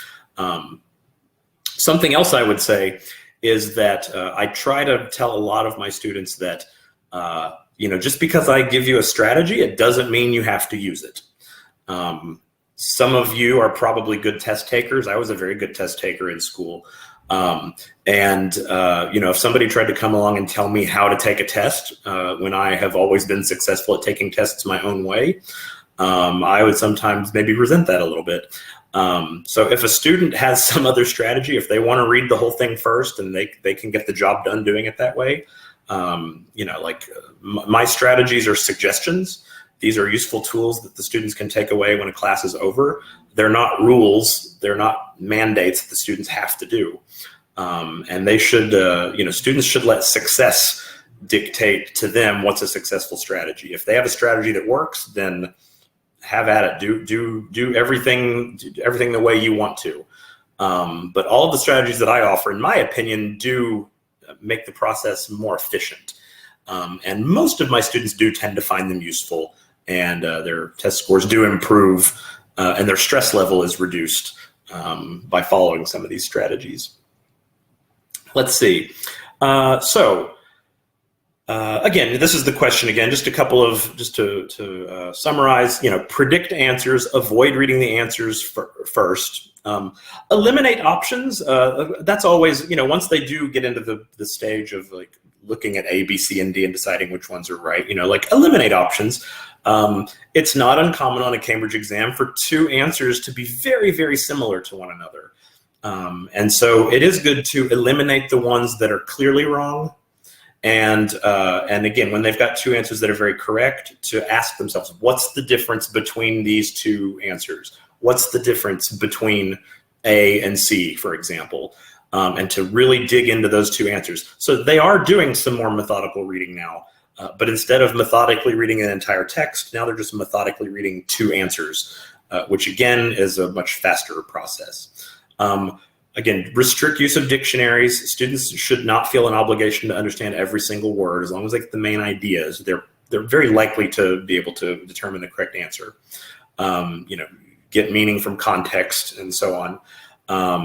And the last little thing here is don't ignore discourse markers.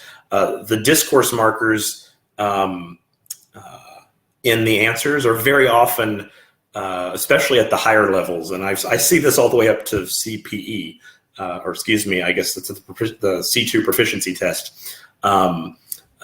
Usually the difference between like two answers, it literally may be a discourse marker, which shows like maybe emphasizes sequence, where maybe the actual answer emphasizes, cause and effect, for example. So paying attention to discourse markers is a great way for students to see the differences between two very, very similar answers.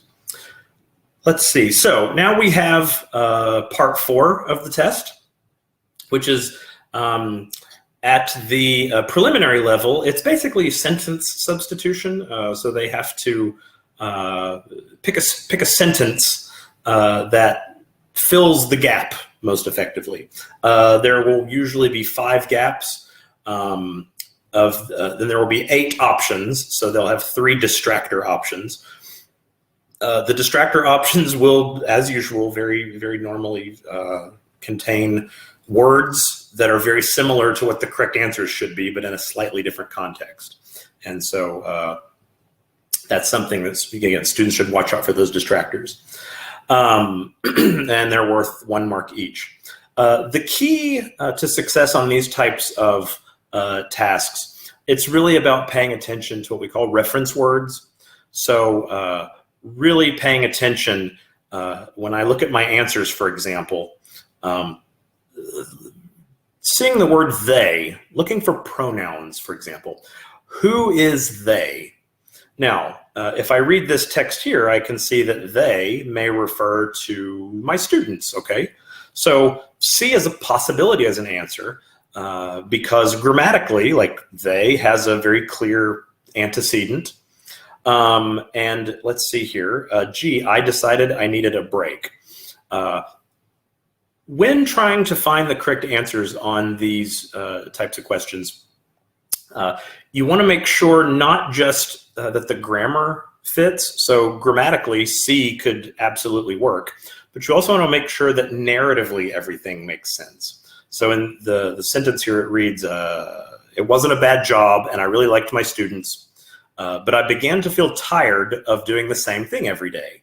And then I've got to choose one of these. There are actually, again, more answer choices, but let's say we've narrowed it down to these 2. They always asked a lot of questions. That sounds to me like a complaint about the students, when in the text, he actually says he liked his students. He says, I didn't have a bad job and I liked my students. But now there's one of those linking words that tells us now, but he's going to tell us something negative. I began to feel tired of doing the same thing every day. So he doesn't have a problem with his job because of anything the students did, which is what C emphasizes. He got tired of his job because he felt tired of doing the same thing every day. And so what is a result of that? G now becomes the best answer. So like we can imagine the word therefore or so, I needed a break. So students can narrow down narrow down their list of possible answers by identifying reference words and then looking at the narrative logic to see which answer might actually be best. Let's see. And then part 5, this is sort of the multiple choice close. You know, this is basically a vocabulary activity. Students have to kind of know their vocabulary. Another strategy I'll talk about in just a moment when we talk about the B2 first exam. It could work here. I'll talk about it in more detail on the next, when we get to that one. But I like to really give my students an opportunity to discuss like the small differences between vocabulary words. This is, again, more of a classroom activity than a strategy to use on the test. But I want my students to really practice understanding the small differences between words. So for example, again, if you can see it here, we've got temperature, condition, climate, weather. These are all very, very similar, but students being able to have a discussion with each other or with you or with the whole class to see the small differences is very, very useful. But as we look at like more specifically here, informationally, really any of these words could fit number 21. The coconut tree is thought to be one of the most valuable trees in the world. It's mostly found by the sea where there is a hot and wet Again, informationally, all of these are fine, but now we have to pay attention to the grammar. We have to look for clues in the original sentence to understand what word comes next. The big clue that I see is this article here, A. How many of these words would have an article? Well, I can already eliminate D because weather being uncountable, we wouldn't use A. Let's see. All these other words, they actually could work with a, okay? But now I have to ask myself, let's see, a hot and wet. So which words can collocate with hot and wet? We can have hot temperature, but can we have a wet temperature? No, we can't really have a wet temperature, so we can eliminate A as my answer. And again, as usual, we can now get down to two possible answers. And which one is the stronger collocation, a hot and wet condition or a hot and wet climate? Climate is the stronger collocation, exactly, C.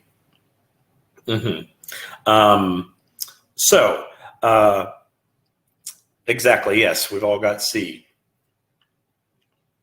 And again, whoever, if somebody said A there, A doesn't work because we don't usually have a wet temperature. Wet is not an adjective we'd use to describe temperature.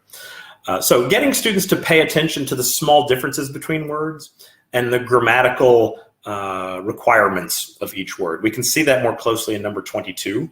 The coconuts often fall into the sea and float on the water until they another beach. Now, we can very quickly eliminate several of these answers because go requires the word to, go to another beach. Travel also requires a preposition, travel to another beach.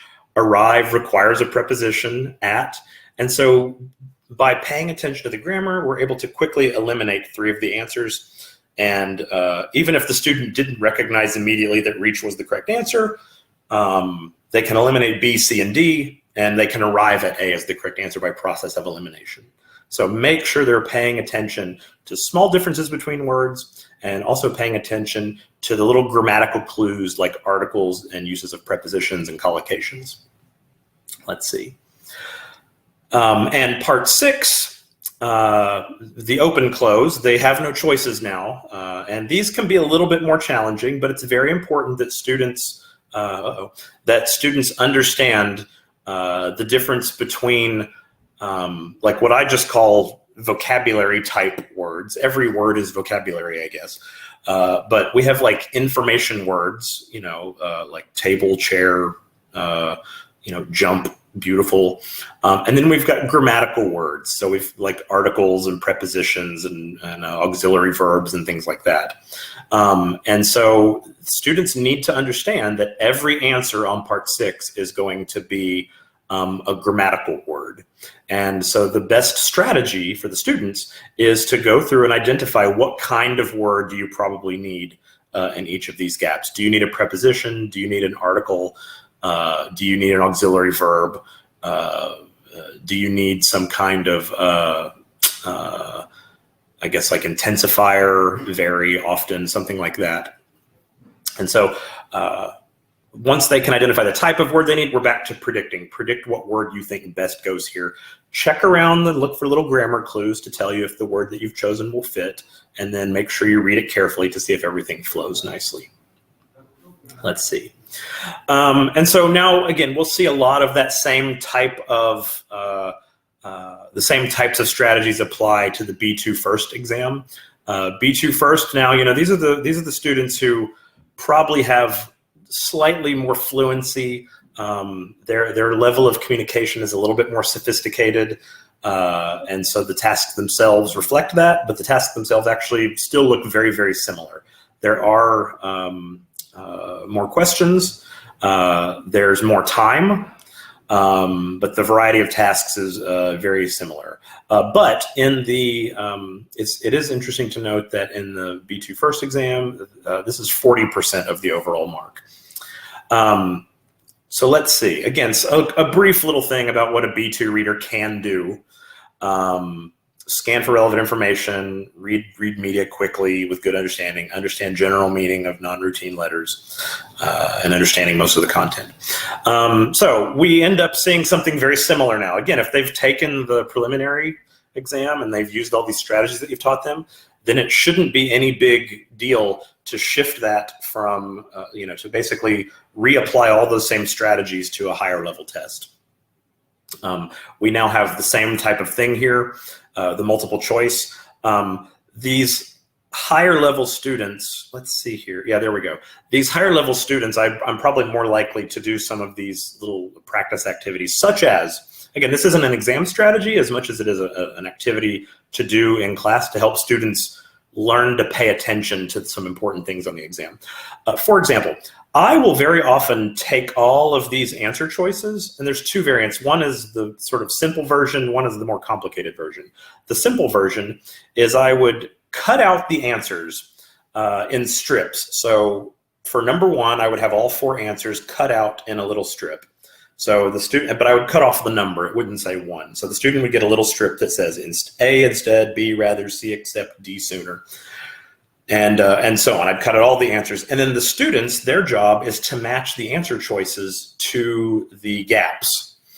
So they would have to figure out that instead, rather, except, and sooner are the answer choices for number 1, and so on. The more complicated version of this is to take all of the words, cut them all out, and then have the students organize the words into groups. So they have to identify the 4 words that are similar and put them together. And so as we can see, they usually have 8 questions. That's a lot of words. This is a very involved activity. But the students would basically have to make 4 little piles of words. And then once they've got all the words in 8 separate piles, then they match each pile of words to one of the gaps. So that's the more complicated version of that task.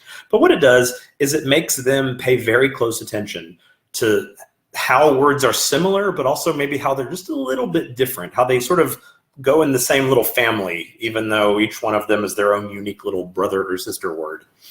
On the actual test, of course, now that you've trained them to pay attention to this, the test strategy itself involves reading through each question or each gap. And then, again, a word we've heard a million times, predict. Make a prediction about what type of word goes in each gap before looking at the answers. Does this need a verb, an adjective, an adverb, a preposition, or actually it's probably not going to be a preposition on this part of the test, a noun.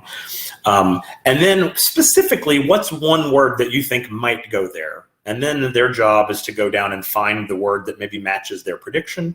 Or like we talked about earlier, see if maybe their prediction was maybe a little bit wrong, and maybe they'll see an answer that shows that, I was thinking about this the wrong way. This word over here actually works better.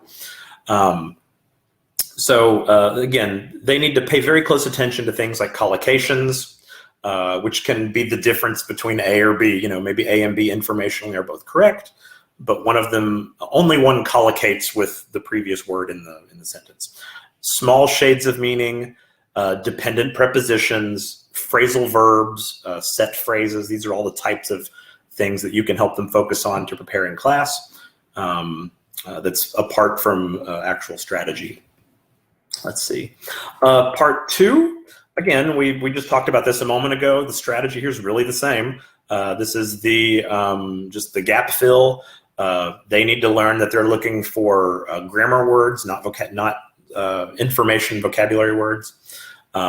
Try to identify what part of speech is probably needed, and then check for,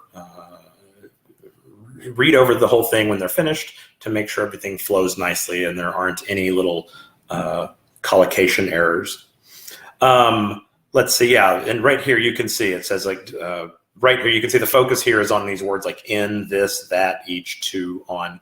A really good activity that one of my colleagues showed me is giving each student a text and letting them remove. They use whiteout and they would remove the grammar words.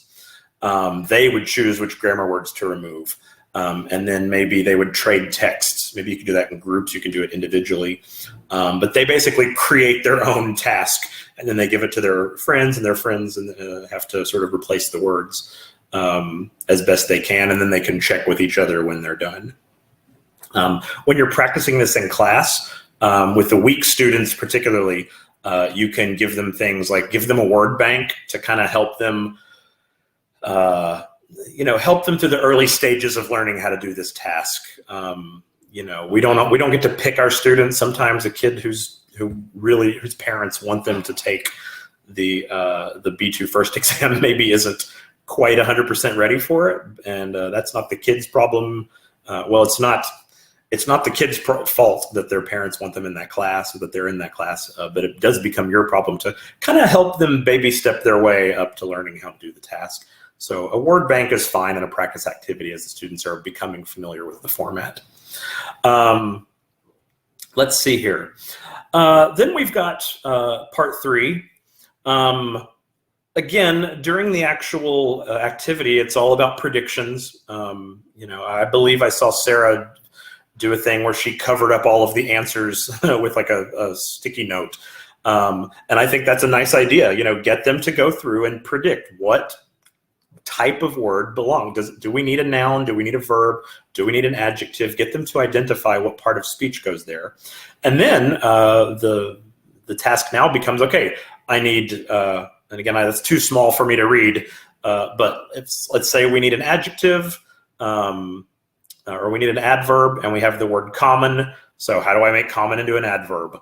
And it becomes just a simple exercise in transforming words between parts of speech. A really great activity that we love doing in class would be 2 variants. One is we call it word tennis or word formation tennis. So you give them a word with no context, like for the word use, for example. And then the students just have to go back and forth. I say, I give you the word use, or maybe they draw a piece of paper that says use. Then student A says useful, B has to think of a variant, useless, A thinks of another variant, usefulness, and they keep going until one of the students can't think of anything else. And whoever can't think of a word, the other student wins the point. Another variation that I do with my higher level students is we do it more like a categories type game, where maybe like in pairs or groups of 3, I'll give each group a word. I'll say, okay, the word is use. And the teams have to write down as many different variations of the word use as possible. The higher the level, the more complicated it can get. So not only can they use prefixes and suffixes and parts of speech transformations, but they can even include, if I want them to, like useful idioms, metaphors that are used, set phrases. So really anything at all they can do, any word for which use is either involved in the phrase or is a root word. And in a categories type game, their objective is to try to think of ways to use the word that other groups didn't think of. Because you only get a point in categories if you have an answer that no one else thought of. So it kind of pushes them beyond some of the really simple, easier answers and makes them think a little harder to some of the more complicated answers. Of course, the lower the level, the less complicated vocabulary and idiom knowledge they have to draw on. So maybe at B2 first, maybe we just keep it at word tennis. Let's see.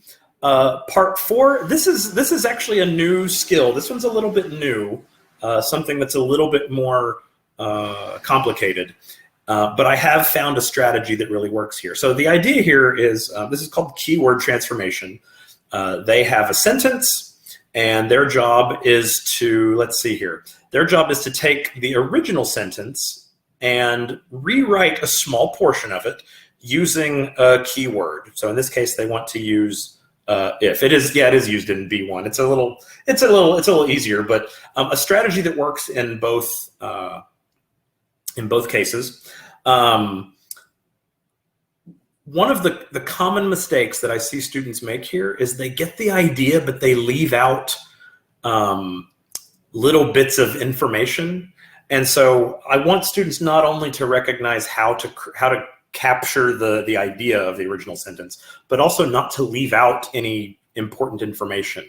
So what I usually do is I ask the students to identify which words from the original sentence are already in the new sentence. So in this case, you can see all of these words. The match starts, Sally asked Mary. All of that language is already represented in the new sentence. And so we'll just cross all of that out. We don't have to worry about any of that. And then we can see here that the only thing you really have to rephrase is just this bit of language right here. Do you know when? And you have to use the word if. Now, when the students take a close look at the original sentence, you do want them to be paying attention to any grammatical structures that are being used. So here we can clearly see, do you know when the match starts, Sally? Ask Maria. This is an example of direct speech. And so when they change that into reported speech, hopefully they're familiar with that structure of like a reported speech. And now they already know one word, if, and now they just have to remember the rules of reported speech and transform this into the new answer, or into the new sentence. And by doing this, they will ensure that they have successfully transferred all of the information from the first sentence to the second sentence. Students will very often get this wrong because they may leave out an adjective, they may leave out an intensifier, something that doesn't take away from the information of the sentence, but may just be like a little detail, and they will lose points for that. It's also really important to remember on part 4 that they actually get 2 points. Each one of these answers is worth 2 points. So the final answer is usually divided in 2. If they get all of one part, they get a point. And if they get all of the second part, they get a point. So if they make a mistake over here, they still get a point over here. And so I always tell students, write down as much as you know, write down as much as you can get. Hopefully a student will recognize that this is reported speech, and number 27 here won't cause them any problems. But if they aren't familiar with reported speech, or if they're panicking and they get really nervous and they can't remember the rules for reported speech, just make sure that they write down as much as they can, because in some cases, a student may really not know the answer. Maybe they don't know reported speech. But if they write down as much as they can, they raise the chances that they can do what I call stealing a point. You got part of it correct, and so you might be able to just get that 1 point. Getting 1 point is better than getting no point. So write down as much as you can, and make sure that whatever you do write down contains all the information from the original sentence. So there's a chance you might accidentally end up with the correct answer, even if you really don't know what the correct answer is. But if you don't write anything down, then you won't get anything. So that is a useful strategy that I found for part 4. Let's see. Yeah, also this idea of paraphrasing again. So help students understand different parallel synonymous expressions. Adam was in favor of, Adam thought it would be a good idea too. So giving students sentences as a practice activity and just having them rephrase them using different structures. You don't even bother giving them the keyword. Just say what's another way to say this, and you can help them sort of build their knowledge of parallel phrases, parallel synonyms. Let's see. Part 5. We've really already talked about this. This is the multiple choice. This time they've got 6 questions. The text will be a little bit longer, maybe a little bit more complicated, but the same strategy applies. Don't look at the text first. Look at question 31 first. Read the question. Make a completely uninformed prediction that's probably wrong. Then check your prediction. Is your prediction true or false? If it's true, super. Go find which answer is the best paraphrase of your prediction. If it's false, rewrite your prediction so that it's correct, and then find which answer is the best paraphrase of your corrected prediction. So again, not a lot extra to talk about there, but very time-saving and very useful. And again, it limits the chances that they're going to get distracted by something. Let's see. Right, so basically that's what this says again. Read the question closely, make a prediction, check to see if your prediction is correct by looking at the text, find the answer choice that matches. And if there are 2 answers that are very similar, make sure that you eliminate the ones you know are wrong, and then compare the 2 possibilities and ask yourself, what's different between these 2 sentences, to help you understand which one means this and which one means that, so that you can more closely match it with your prediction. And part 6, a more complicated version of the sentence substitution. This time they're substituting often an entire paragraph, but the same basic rule applies. We want to start off by looking at reference words. For example, in F, it says, no one avoids this. That's a very, very important word because I don't know what this is. I know that the sentence that comes before this paragraph, or the paragraph that comes before this paragraph, should identify what this is. And based on this sentence, no one avoids this. It's something that no one can avoid. This says, it is ballet's great democratizer. So this and it's the same thing, 2 reference words. So I want my students to find the reference words, and then, you know, it's like a puzzle. I tell my students it's like a puzzle. You know, in a puzzle, one puzzle piece has a little thing sticking down, and another puzzle piece has a little gap. And what you want to do is you want to identify the reference words and how they fit together with the information that comes before them. Actually, for B2 first, they get 75 minutes, not 45 minutes. So yes, 45 minutes would be quite crazy for this part of the test, for this level. But again, it's the same basic strategy that we talked about before. Let's see. And again, this is just another example of that. So finally, we come upon part 7. This is again very similar to what we saw before. We saw Matt, and he wants something, and we identify what Matt wants. But the strategy here is a little bit different, because now we've got 10 questions and 4 texts. And what we want to do is it says, you know, which paragraph, and then we do want students to sort of be familiar with each of these questions. But again, I try to encourage my students not to spend a lot of time reading all the questions first. Instead, this time we're going to go to the text first. So I'm going to go and I'm going to read A, and I'm going to skim it. I'm going to skim it for gist, okay? I'm going to skim A for gist, only A. After I've skimmed through A, then I'm going to go back and take a look at the questions. And I'm going to try to figure out for which of these questions is A plausible answer. And some of them I'll be very confident. Some of them will jump out, and I may say A for this one and this one and this one. Some of them might be a maybe. I don't know. And I may write A out to the side to indicate to myself, like, this is a possible answer. And after I've gone through all 10 questions, then I go back and I look at text B. Now that I read text B for gist, now I go back and try to find which one of these fit with B. And then I read C, and then I find the ones that match C, and then I read D. And again, like we did earlier, eventually we're going to have kind of read through all of the questions multiple times by the time we finish. But each time we read it, it's a little bit more time efficient. I'm not going to read all of this first and then read all of this and then go back and try to, you know, sort out all of this information all at the same time. One thing at a time. Let's do A first, only A, then only B, then only C, then only D.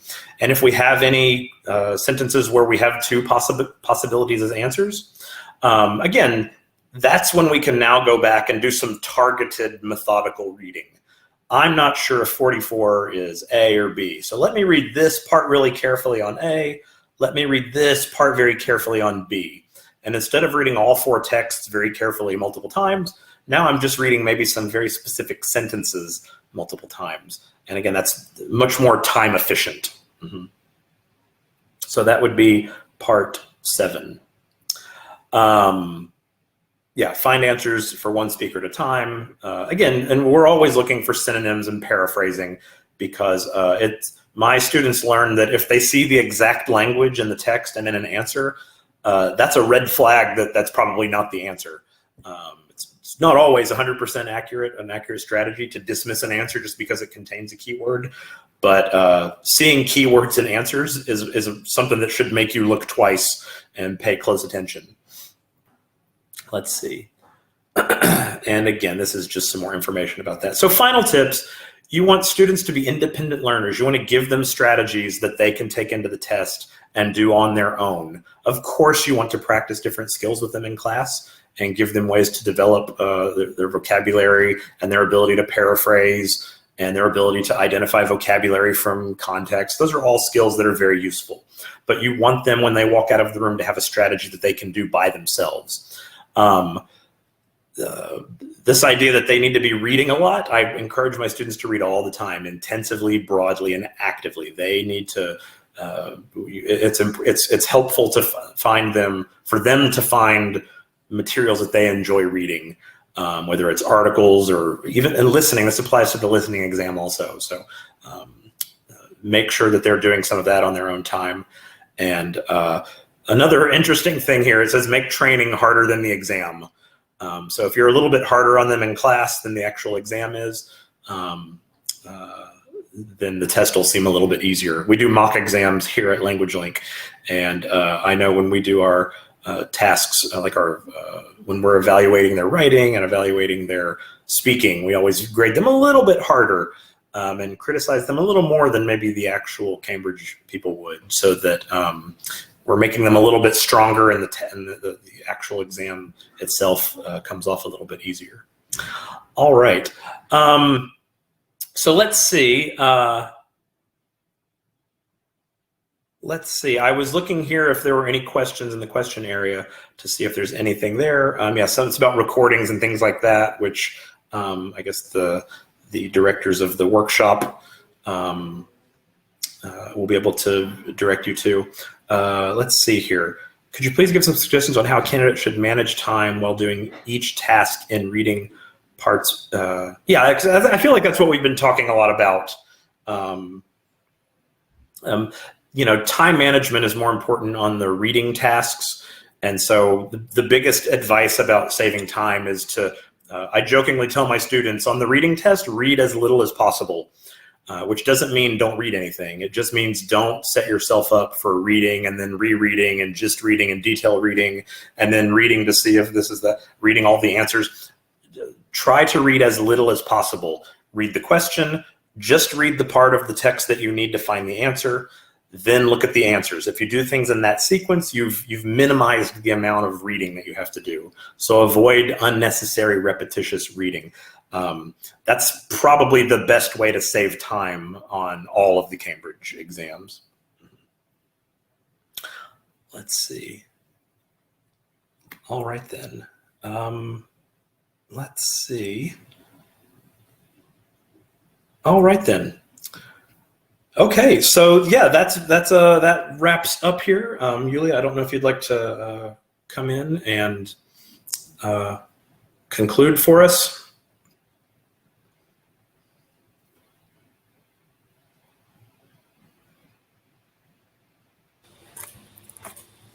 Ted, thank you very much for this presentation. Mm-hmm. Thank you. My pleasure, my pleasure. For joining us today, and thank you for sharing these great tips and recommendations on exam preparation. Mm-hmm. Thank you. I see so many nice comments in the chat box. Mm-hmm. So if we don't have any questions, I think I cannot see any questions. Okay. Looks like a lot of the questions we're asking for recordings of this yes, of the thing. The webinar so. was recorded, Mm-hmm. and it will be added to our local YouTube channel, Cambridge Assessment English Russia. I'm sharing the link in the chat box. Just a second. The certificates of attendance will be shared in our follow-up email newsletter. So all participants will receive their certificate of attendance. And I think that's it for today. So thank you very much, everybody, for joining the second day of our Cambridge Back to School conference. Thank you for being such active participants. And we hope to see you tomorrow. So tomorrow we have the third day of our conference. Tomorrow we are going to talk about writing. So if you haven't registered, please do it right now. I'm sharing the link in the chat box. Here it is. And please don't forget to follow us on social media. Here are our social media channels. Follow us on Instagram, VK, Facebook, YouTube, and the link to our website. Thanks a lot. Enjoy the rest of your day and see you tomorrow. Thanks a lot, Yulia. Goodbye, everyone. Bye-bye.